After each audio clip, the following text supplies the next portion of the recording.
বলটি long pass বেরিয়েছিলেন কিন্তু কিছুটা আয়তার হয়ে যায়।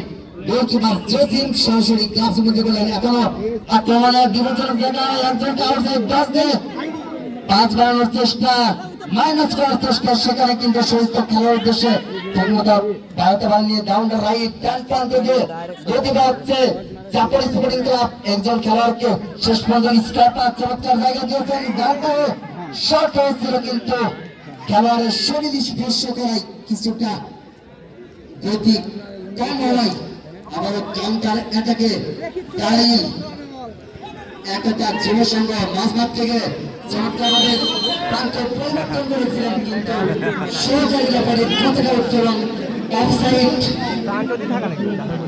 চাপের স্পোর্টিং ক্লাবের গোলগুলো। এবং খেলার শুরুতে প্রথমার্ধে আমরা লক্ষ্য করছি উল্লেখযোগ্য সংখ্যক দর্শকের উপস্থিতি আমরা লক্ষ্য করছি।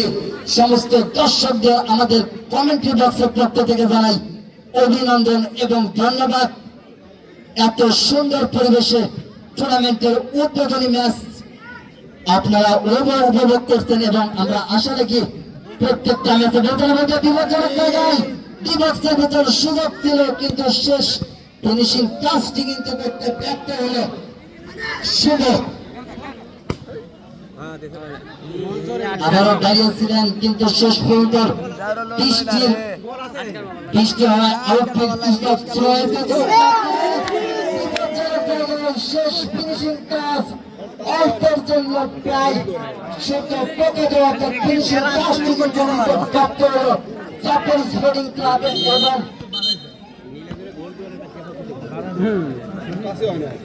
पास वाली काम है।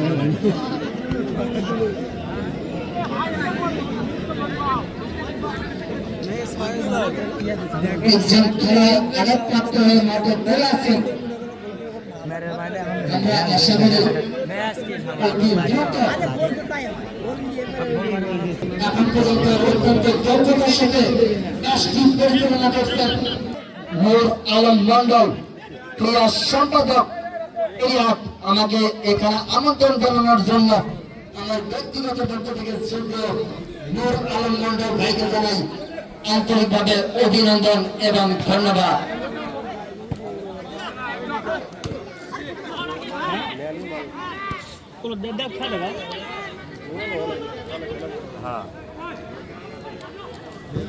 রেগুলেশন টাইম 18 মিনিট পরে গেল।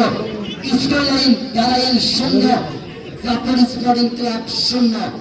অর্থাৎ 0-0 ব্যবধানে এগিয়ে চলছে টুর্নামেন্টের উদ্বোধনী ম্যাচ এবং আমরা দেখতে পাচ্ছি এই মুহূর্তে মাঠের চারপাশে দর্শক দিয়ে কানায় কানায় পরিপূর্ণ এবং আমাদের কমিটি দর্শক পক্ষ থেকে সমস্ত দর্শকদের জানাই আবারও অভিনন্দন এবং ধন্যবাদ। বলতে না বলতে লম্বা বিবেচনের জায়গায় শেষ পর্যন্ত ব্যাটবলের মাধ্যমে ক্লিয়ার করার চেষ্টা, এখনো আক্রমণে দাঁড়াইল একটা যুব সংঘ শেষ পর্যন্ত